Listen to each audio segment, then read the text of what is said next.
ছাত্রছাত্রীরা, আশা করি তোমরা সকলে ভালো আছো। আজকে আমরা তোমাদের নবম শ্রেণীর দ্বিতীয় অধ্যায় জীবন সংগঠনের স্তর থেকে সেল বা কোষ নিয়ে আলোচনা করব। সেল বা কোষ কাকে বলব? কোষকে বলা হয় smallest part of life.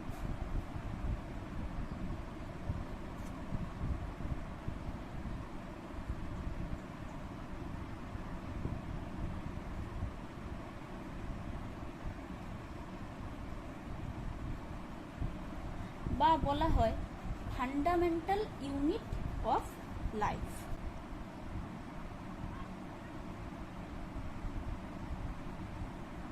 Fundamental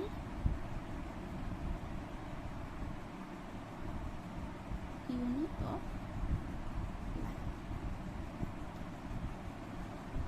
বা আমরা যদি বাংলাতে বলতে পারি জীবদেহের গঠনগত এবং কার্যগত একককে বলা হয় সেল বা কোষ। ওকে,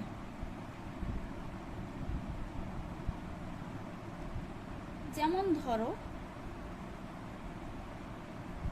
কোন একটা পার্টিকুলার, আমরা ফিজিক্যাল সায়েন্সে যেমন পড়ি, ধরো ম্যাটার, তার হচ্ছে ক্ষুদ্রতম ইউনিট হচ্ছে এলিমেন্ট। আবার তার যে স্মলেস্ট ইউনিট যেটাকে বলা হয় অ্যাটম বলা হয়। তেমনি ভাবে আমাদের যে ধরো আমাদের জীবদেহ নাকি, ধরো একটা দেহ, বডি, তার ক্ষুদ্রতম একক হচ্ছে সিস্টেম।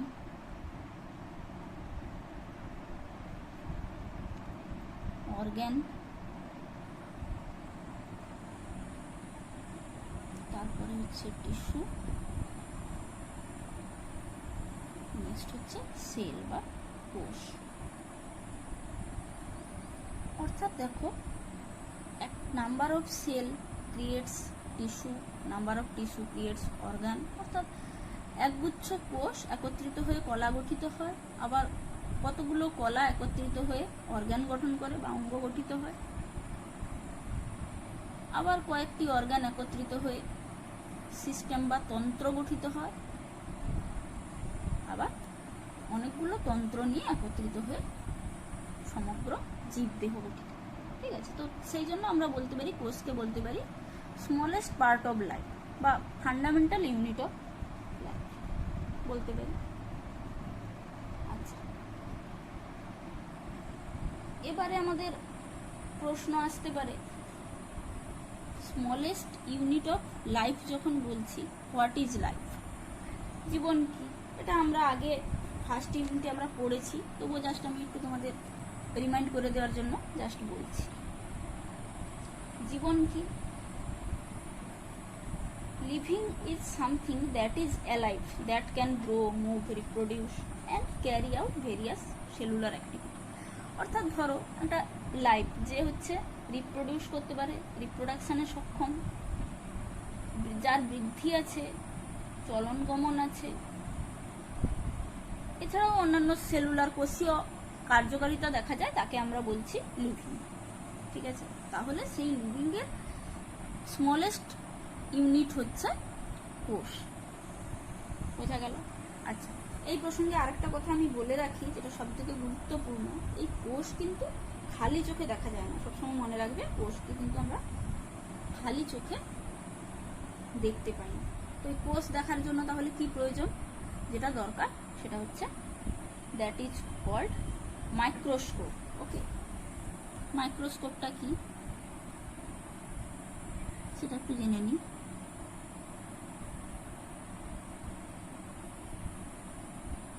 তার সঙ্গে আরো একটা কথা বলে রাখি, এই যে সেল বা কোষ, এটা হচ্ছে একটা কিন্তু ল্যাটিন ওয়ার্ড। ওকে,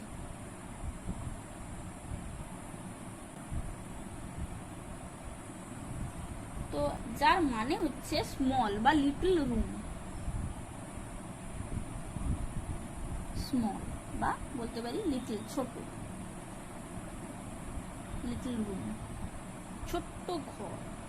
ছোট্ট ছোট্ট কক্ষ বা ঘর। তো প্রথম এই কোষ কি আবিষ্কার করেছিল বলে দিয়েছি। কোষ কিন্তু খালি চোখে দেখা যায় না, কোষ হচ্ছে মাইক্রোস্কোপিক, অর্থাৎ মাইক্রোস্কোপের সাহায্যে কোষকে দেখা যায়। এই যে মাইক্রোস্কোপ, এটা কি বলতো, একটা ইনস্ট্রুমেন্ট, ঠিক আছে, যেটা ইউজ করা হয় to see the object that small to be seen by the naked eye, যেটা আমরা খালি চোখে দেখতে পাই না, সেরকম ছোট অবজেক্টকে দেখার জন্য এক ধরনের ইনস্ট্রুমেন্ট ব্যবহার করা হয়, যেটাকে বলা হয় মাইক্রোস্কোপ। মাইক্রোস্কোপটা এটা আবার একটা হচ্ছে গ্রিক ওয়ার্ড, একটু গল্পের মতো জেনে রাখো। গ্রিক ওয়ার্ড যেটা হচ্ছে মাইক্রোস্কোপ। এটার মানে কি? মাইক্রোস মিন্স স্মল, আর স্কোপেন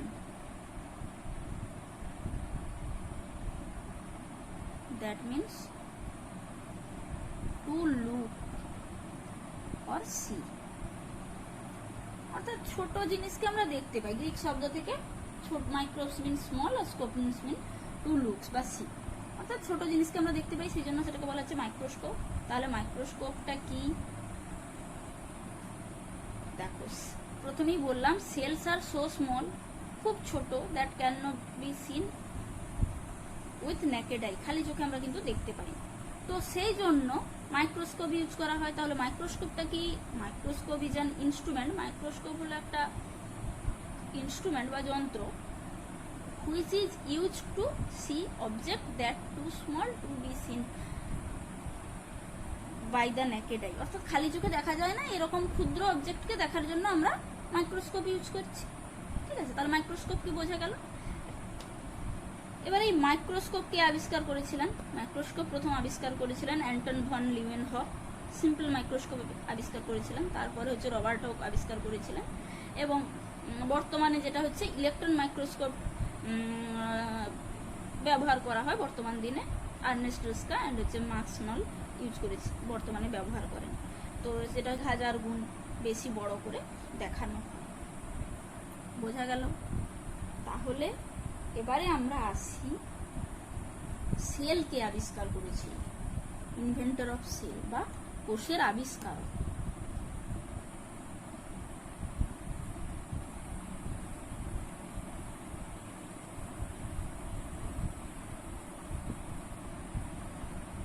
কোষ আবিষ্কার করেছিলেন বিজ্ঞানী রবার্ট হুক।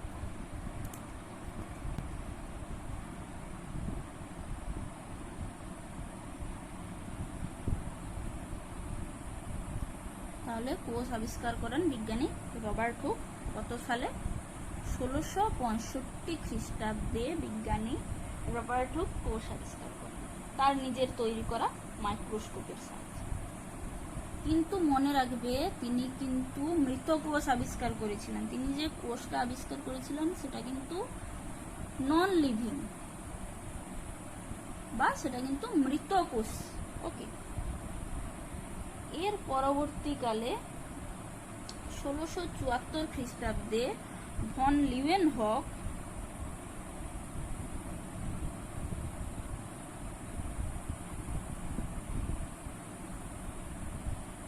বিজ্ঞানী লিউয়েনহফ তারপরে 1674 খ্রিস্টাব্দে লিভিং সেল আবিষ্কার করেন, অর্থাৎ জীবিত কোষ কিন্তু তিনি পরবর্তীকালে বিজ্ঞানী লিউয়েনহফ আবিষ্কার করেছিলেন। এই যে কোষ, এর আকৃতিটা কেমন হয় এটা যদি আমরা দেখি, অনেকটা তোমরা মৌচাকের কুঠুরি দেখেছ, যেটাকে হানিকম্ব বলা হচ্ছে, তো অনেকটা কিন্তু ওই রকম ষড়ভুজাকার আকৃতি বিশিষ্ট হয়ে থাকে, ঠিক আছে। ধরো এরকম, তো মোটামুটি এইরকম স্ট্রাকচার দেখা যাচ্ছে। অর্থাৎ এখানে দেখতে পাচ্ছ ছোট ছোট কুঠুরির মতো, মৌচাকের ছোট ছোট কুঠুরির মতো ছোট ছোট ঘর, যেটাকে লিটল রুম, ছোট রুম বলা হচ্ছে। এইরকম আকৃতি দেখতে হয়। মৌমাছির যে মৌচাকের কুঠুরি, যেটাকে বলি আমরা হানিকম্ব বলছি। বায়ু মৌচাকের কুঠুরির মতো ছোট ছোট আকৃতি দেখতে। রবার্ট হুক যে কোষ আবিষ্কার করেছিলেন, তিনি কিন্তু গাছের ছাল থেকে কিন্তু প্রথম তিনি কোষ লক্ষ্য করেন গাছের ছালের মধ্যে। সেই জন্য সেটা গাছের ছাল, নন লিভিং, সেই জন্য তিনি কিন্তু মৃত কোষ, গাছের ছাল বা হচ্ছে কর্ক সিড, তো সেই কারণে তিনি যে কোষটা আবিষ্কার করেন সেটা ছিল মৃত কোষ। প্রথমেই বললাম যে cell is the structural and functional unit of life. Structural and functional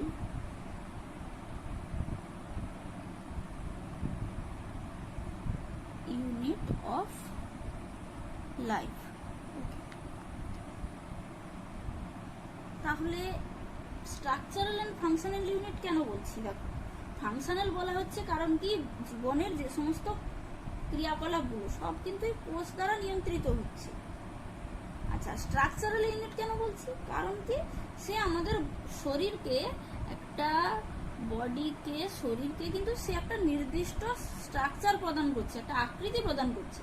সেই কারণে কোষকে আমরা বলছি কি structural and functional unit of life, অর্থাৎ জীবনের কার্যগত এবং গঠনগত একক বলা হচ্ছে কোষকে।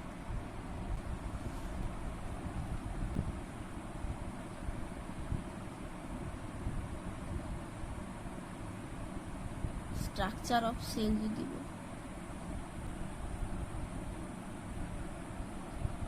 ধরো এটা হচ্ছে সেল মেমব্রেন,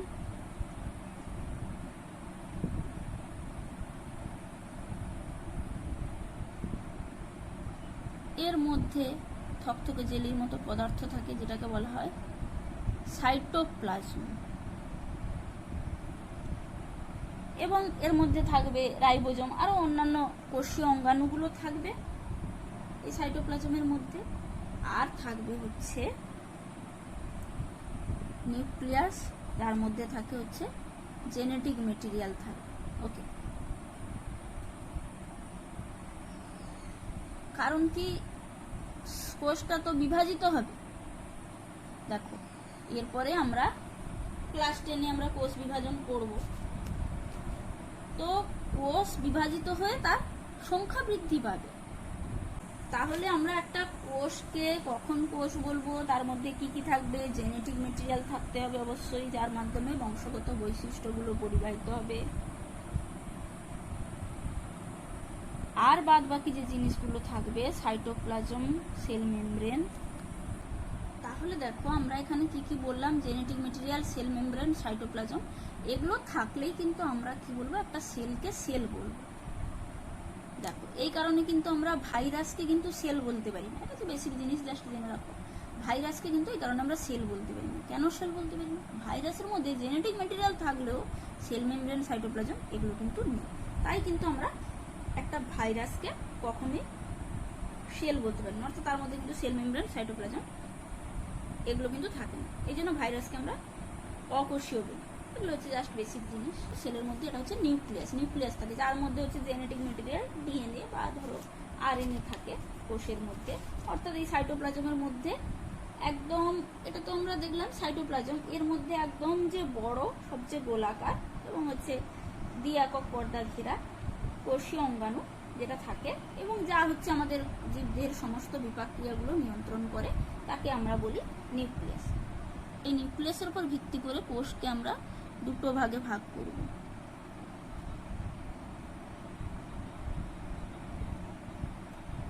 ঠিক আছে, এই নিউক্লিয়াসের উপর ভিত্তি করে কোষকে আমরা দুটো ভাগে ভাগ করব। একটা হচ্ছে প্রোক্যারিওটিক,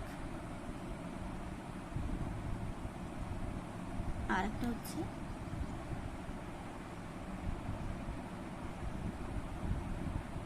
আচ্ছা, যেটাকে আমরা বাংলাতে বলি আদি নিউক্লিয়াস যুক্ত,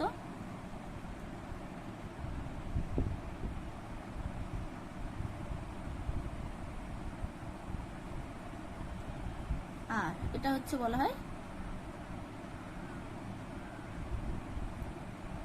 আদর্শ নিউক্লিয়াস থাকে।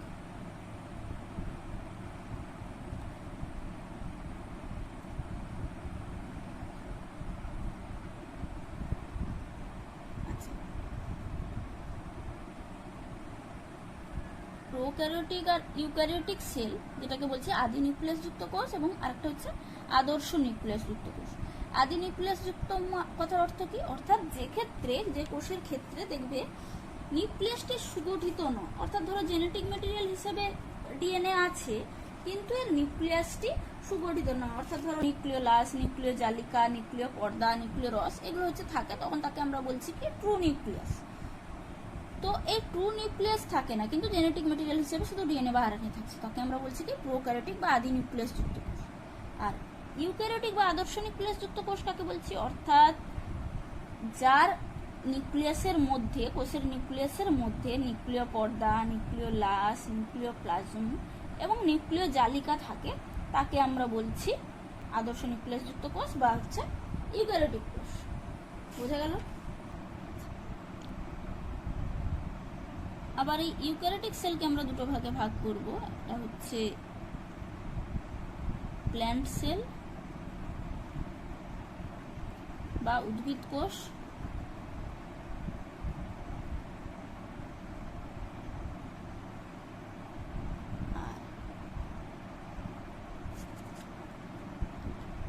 আর একটা হচ্ছে অ্যানিমেল সেল বা যেটাকে আমরা বলবো কি প্রাণী কোষ। আচ্ছা দেখো, আমরা যদি একটু দেখি উদ্ভিদ কোষ আর প্রাণী কোষের গঠন দেখি, আমরা দেখতে পাবো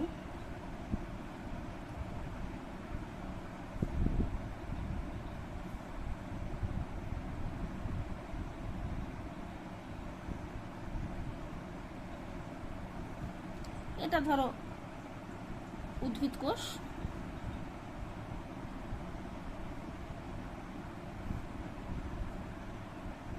এটা ধরো একটা গোলাকার আকৃতি অ্যানিমেল সেল, এরকম দেখতে। আচ্ছা দেখো, এটা যে বাইরে দেখতে পাচ্ছ সেটাকে আমরা বলছি কি কোষ প্রাচীর। আর এর ভেতরে দেখতে পাবো সাইটোপ্লাজম।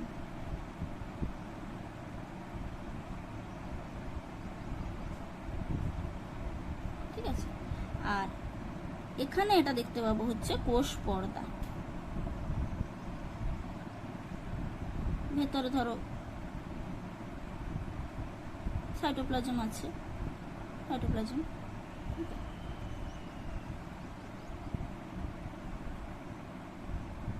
এর ধরো এখানে আমরা কোষ পর্দা ভেতরে দেখতে পাচ্ছি। তাহলে দেখো উদ্ভিদ কোষের ক্ষেত্রে আমরা দেখতে পাচ্ছি কি কোষ প্রাচীর দেখতে পাচ্ছি একদম বাইরে, তার ভেতরে দেখতে পাচ্ছি কোষ পর্দা। আর প্রাণী কোষের ক্ষেত্রে কিন্তু আমরা কোনো কোষ প্রাচীর দেখতে পাচ্ছি না, শুধুমাত্র কোষ পর্দা থাকে এবং ভেতরে উভয়েরই এরকম অর্ধতরল জেলির মতো পদার্থ থাকে, যেটাকে আমরা বলছি সাইটোপ্লাজম।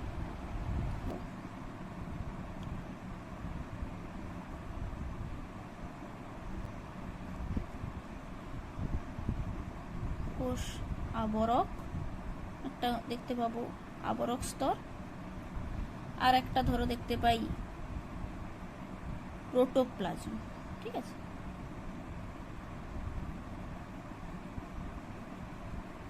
তাহলে দেখতে পাবো কোষের মধ্যে একটা হচ্ছে কোষীয় আবরক স্তর আর একটা হচ্ছে প্রোটোপ্লাজম। এবার আবরক স্তর বলতে দেখো এখানে আমরা কোষ প্রাচীর আর কোষ পর্দা দেখতে পাচ্ছি, এই দুটোকে আমরা বলবো কি আবরক স্তর। তাহলে আবরক স্তরের মধ্যে পড়ছে কোষ প্রাচীর, যেটা হচ্ছে উদ্ভিদ কোষের ক্ষেত্রে দেখা যায়, মনে রাখবে কিন্তু প্রাণী কোষে কিন্তু কোষ প্রাচীর থাকে না, আবরক স্তর। আর হচ্ছে থাকে কোষ পর্দা। ওকে, আর প্রোটোপ্লাজমের মধ্যে কি কি থাকে? থাকে হচ্ছে সাইটোপ্লাজম,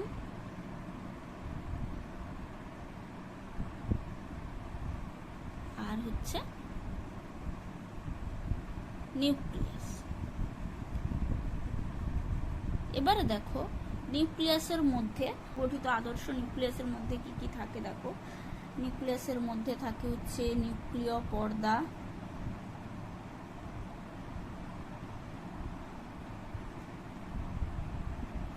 এই যে এটাকে বলছি উদ্ভিদ কোষ, এটা প্রাণী কোষ। উদ্ভিদ কোষে তাহলে দেখো আবরক স্তর কি থাকছে, কোষ প্রাচীর, কোষ পর্দা দুটোই আছে।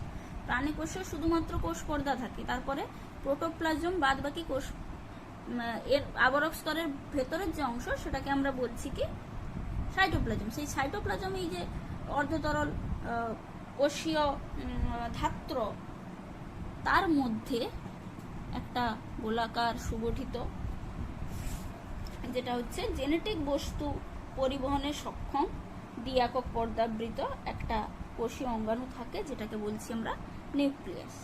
এই দ্বি-একক পর্দা বেষ্টিত কোষীয় অঙ্গাণুটিকে বলা হয় নিউক্লিয়াস। এর মধ্যেই হচ্ছে জেনেটিক বস্তু, জেনেটিক মেটেরিয়াল থাকে। প্রাণী কোষেও থাকে, উদ্ভিদ কোষেও থাকে, উভয়ের মধ্যেই দেখা যায়। ঠিক আছে, তাহলে এটা হচ্ছে নিউক্লিয়াস।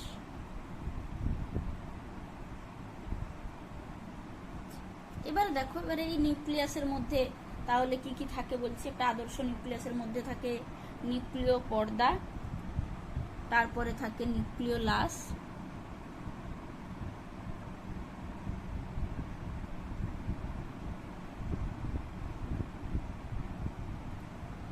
নিউক্লিওপ্লাজম,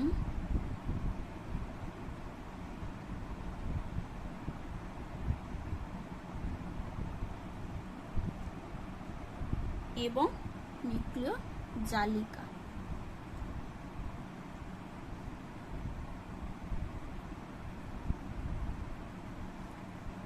এইগুলো সবগুলো যখন উপস্থিত থাকবে তখন তাকে আমরা বলছি কি একটা সুগঠিত বা আদর্শ নিউক্লিয়াস। এর উপর ভিত্তি করে কোষকে, এর আগেই আমি বলেছি, দুটো ভাগে ভাগ করা হয়, একটা হচ্ছে প্রোক্যারিওটিক কোষ আর একটা হচ্ছে ইউক্যারিওটিক কোষ। এবারে এই যে সাইটোপ্লাজম, সাইটোপ্লাজম হচ্ছে এর মধ্যে দেখতে পাচ্ছ এই কোষের মধ্যে প্লাজমা পর্দা বা নিউক্লিয়াসের, এই যে এটা নিউক্লিয়াস, এই যে প্লাজমা পর্দা মানে কোষ পর্দা, এর মধ্যবর্তী স্থানে একটা অর্ধতরল দানাদার স্বচ্ছ একটা জেলির মতো অংশ দেখতে পাওয়া যায়, যেটাকে বলা হয় সাইটোপ্লাজম। এই সাইটোপ্লাজমের মধ্যে কিছু কোষীয় অঙ্গাণু থাকে। কোষীয় অঙ্গাণুগুলো কি কি থাকে দেখো, মাইটোকন্ড্রিয়া,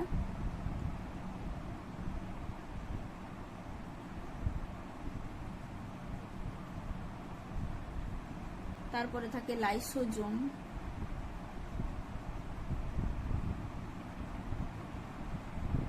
রাইবোজোম,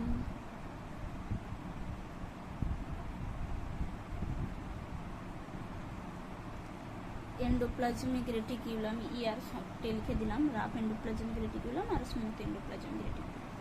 এন্ডোপ্লাজমিক রেটিকুলাম দুই ধরনের হয়, এগুলো পরের ক্লাসে আলোচনা করব। তারপরে থাকে ভ্যাকুওল, এরপরে থাকে গলগি বস্তু,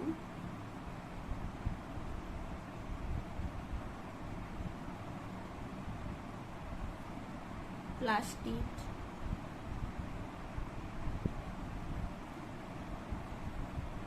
সেন্ট্রিওল, হচ্ছে লাস্ট হচ্ছে মাইক্রোটিউবুল।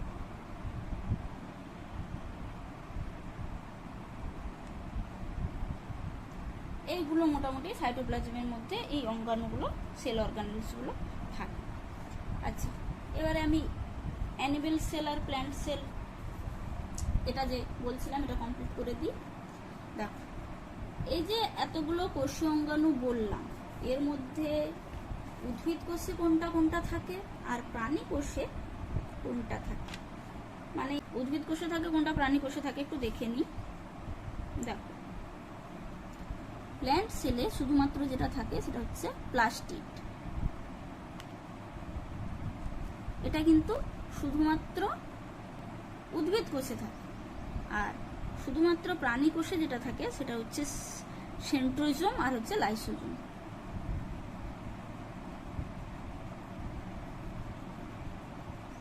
লাইসোজোম আর হচ্ছে সেন্ট্রোজোম। এটা কিন্তু শুধুমাত্র প্রাণী কোষে থাকে, আর এই প্লাস্টিড এটা হচ্ছে শুধুমাত্র উদ্ভিদ কোষে থাকে। বাদ বাকি আর যে ধরো যে মাইটোকন্ড্রিয়া, রাইবোজোম, এন্ডোপ্লাজমিক রেটিকুলাম, এগুলো কিন্তু অ্যানিমেল সেলে থাকে এবং প্ল্যান্টস। বোঝা গেল? নেক্সট ক্লাসে আমরা এই যে কোষীয় অঙ্গাণুগুলো বললাম, এগুলোর প্রত্যেকটি সম্পর্কে ডিটেলে পড়বো, এদের প্রত্যেকটির গঠন কেমন হয়, কাজ কেমন। আজ তাহলে এই পর্যন্ত, ভালো থেকো সবাই, টাটা।